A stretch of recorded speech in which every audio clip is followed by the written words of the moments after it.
Hello friends, आइए इस प्रश्न को सॉल्व करते। देखिए, ये प्रश्न जो है दो मेथड से हम प्रयोग करके सॉल्व करेंगे। डायरेक्ट रेशनलाइजेशन मेथड यूज करेंगे और एक आपका जो है एलसीएम मेथड का प्रयोग करके हम सॉल्व करेंगे। दोनों ही स्थिति में देखेंगे कि क्या आंसर सेम आते हैं। ठीक है, तो आइए चलते हैं। तो ये क्वेश्चन जो है 3 + 2√2 + 1/3 + 2√2 है। इसको हम रेशनलाइजेशन का थ्रू अभी सॉल्व करते हैं। तो 3 + 2√2 + 1/3 + 2√2 से आप इसे रेशनलाइज करेंगे तो ऐसी स्थिति में साइन चेंज होता है, जिसे मालूम है हर का परिमेयकरण जिसे कहते हैं। ये प्लस है तो माइनस माइनस हो जाएगा, बट ये नंबर सेम राइट होते हैं। आप इसे मल्टीप्लाई कर लीजिए। ठीक है, अपर वाले पार्ट को अपर से मल्टीप्लाई कीजिए एंड लोअर वाले पार्ट को लोअर से मल्टीप्लाई कर लीजिए, क्योंकि मल्टीप्लाई का फॉर्म में है। तो देखिए, एक फार्मूला यहाँ पर फ्रेम होता है a + b × a - b। ठीक है, आप देख रहे हैं, बट इधर वाले पार्ट को आपको सेम राइट करते आने हैं। तो आप चाहें तो इसको डायरेक्ट मल्टीप्लाई भी कर सकते हैं, बट देखिए फार्मूला यूज करने का आपका एडवांटेज क्या है कि ये समय सेव करेगा और स्पेस आपको सेव करता है। ठीक है, ज़्यादा टाइम टेकन नहीं लेते हैं, क्योंकि फार्मूला का एडवांटेज यही है। तो ऐसी कंडीशन में जब हम जैसे फार्मूला यूज करेंगे तो a का वैल्यू 3 हो जाएगा एंड b का 2√2 हो जाएगा। तो इसका होता है a² - b² इक्वल में, तो a का वैल्यू 3 का स्क्वायर माइनस b का वैल्यू 2√2 का स्क्वायर कर लीजिए। तो ये फाइनल इधर राइट आप करते आएंगे +3 - 2√2, क्योंकि आप नम पार्ट में कोई काम नहीं हो रहा है, बाई 9 - 8 करेंगे तो 1 आ जाएगा। तो हमने अगेन आपका इक्वल लेकर राइट करने का प्रयास किया है। 3 + 2√2 + 3 - 2√2। ठीक है, 2√2 है तो 1 यहाँ पे जैसे आप साइलेंट हो जाएगा तो -2√2 एंड +2√2 जो है कैंसिल कर लीजिएगा।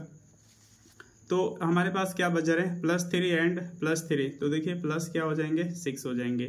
तो ये पहला मेथड से ठीक है हमने प्रयोग किया। सेकेंड मेथड है एलसीएम मेथड का प्रयोग करके हम सॉल्व करेंगे। ठीक है, जैसे देखिए सेकेंड मेथड जैसे हमने प्रयोग करने अगर चलते हैं तो एलसीएम का यूज़ करना हमें। तो पहले देखिए फ्रैक्शन में ही आते हैं एलसीएम, तो आप इसे जो है एलसीएम लेंगे 1 3 + 2√2 का एलसीएम लेंगे तो 3 + 2√2 ही आएंगे। तो फिर 1 से डिवाइड कीजिए, इतना ही टाइम में डिवाइड होगा और इतना से मल्टीप्लाई कीजिए। तो देखिए a + b का होल स्क्वायर का यहाँ फॉर्मेशन तैयार हो रहा है, प्लस करेंगे फिर इतना से इतना डिवाइड होगा, 1 टाइम में जाएगा 1 से 1 में, तो 1 ही आएगा। आप इस चीज़ को समझते होंगे, एडिशन एंड सब्ट्रैक्शन जो फ्रैक्शन होता है। ठीक है, कंसेप्ट आप उसे जानते होंगे।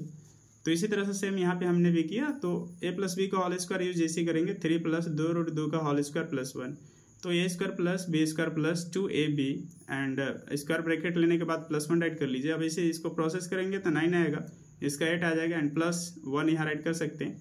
और इसका जो है 2 3 = 6 6 2 = 12√2 आ जाएगा। अब इसको ऐड कर लीजिए, एडिशन का प्रोसेस 9 8 1, तो ये जाएगा 18 + 12√2/3 + 2√2 आया। तो देखिए 6 का कॉमन हो रहा है नम पार्ट से, तो जैसे ही आप 6 का कॉमन लेंगे तो 3 + 2√2/3 + 2√2। ठीक है, यहाँ पे इक्वल मिल रहा है मल्टीप्लाई में, तो ये कैंसिल का कंडीशन शो कर रहा है, तो आप इसे कैंसिल कर लेंगे। ठीक है, कैंसिल हमने किया तो 6 बचा, तो दोनों ही कंडीशन में 6 आया। ठीक है, दोनों ही मेथड से प्रोसेस करने पे 6 आ रहे हैं, एलसीएम एंड रेशनलाइजेशन। तो देखिए इस क्वेश्चन का लेने का मकसद था और इस तरह से बताने का मेन मकसद था कि कभी कभी होता क्या है कि ऐसे प्रश्न जब हमारे पास सामने आते हैं तो हम लोग ये सोचते हैं कैसे मैं सॉल्व करूँ, रेशनलाइजेशन से सॉल्व करूँ या फिर एलसीएम के माध्यम से सॉल्व करूँ। तो आप दोनों में से किसी भी मेथड से जाकर सॉल्व कर सकते हैं। हाँ, एक चीज़ और ये है कि आप जैसे रेशनलाइजेशन मेथड से आप इसे सॉल्व करते हैं तो होता क्या है कि रेशनलाइजेशन करने के बाद ठीक है आपका पुनः जो है एलसीएम वगैरह लेकर के आपको सॉर्ट करना पड़ता है। क्वेश्चन पे ये डिपेंड करता है, बट वैसा क्वेश्चन इसने है नहीं फ्रेम किया हुआ। बट कभी कभी ऐसा होता है कि आप रेशनलाइजेशन कीजिए फिर भी आपके पास एलसीएम लेने की नौबत आ जाता है। ठीक है, तो हाँ ऐसे भी प्रोसेस में शो करना पड़ता है, ध्यान रखिएगा। ठीक है, अर्थात एक मेथड में दोनों ही चीज़ यूज हो सकते हैं, रेशनलाइजेशन भी एंड एलसीएम मेथड भी प्रयोग करना पड़ जाता है। इसी तरह सेकेंड मेथड में जो है यहाँ पे ऐसे तो रेशनलाइजेशन यहाँ पे हमने सेकेंड मेथड में एलसीएम लिया, बट रेशनलाइजेशन नहीं हुआ क्योंकि इक्वल मिला। जब यहाँ पर अगर इक्वल नहीं मिलता तो क्या करना पड़ता है डियर स्टूडेंट, हमें क्या करना पड़ता है, यहाँ पे हमें रेशनलाइज के कंसेप्ट अगेन हमें लेना पड़ता है। अब इक्वल था इसलिए डिवाइड हो गया और 6 बचा मेरे पास। तो हमें यही सीख मिलती है कि हम जो हमारे क्वेश्चन का जो प्रोसेस होते हैं उसमें कभी भी ठीक है कोई भी मेथड एंड प्रोसेस जो है लागू हो जाते हैं जो हमें फ्लो करना पड़ता है। हालांकि हमें जानकारी होनी चाहिए, ठीक है, उसके लिए फार्मूला इम्प्लीमेंटेशन करने का तौर तरीके मालूम होना चाहिए। ठीक है, तो दोनों ही मेथड हमारे पास वैलिड से जो हमने प्रूव किया। ठीक है, तो ये दोनों तरीका ही हमारे सॉल्यूशन के लिए बेस्ट है। हम दोनों में से किसी एक का यूज कर सकते हैं। ठीक है। और ऐसे ही वीडियो को देखने के लिए मेरे चैनल को like and share and subscribe कीजिए, ठीक है। और कमेंट कीजिए कि कैसा लगा ये वीडियो, ठीक है। मिलते हैं अगले क्लासेस में। जय हिंद, जय भारत।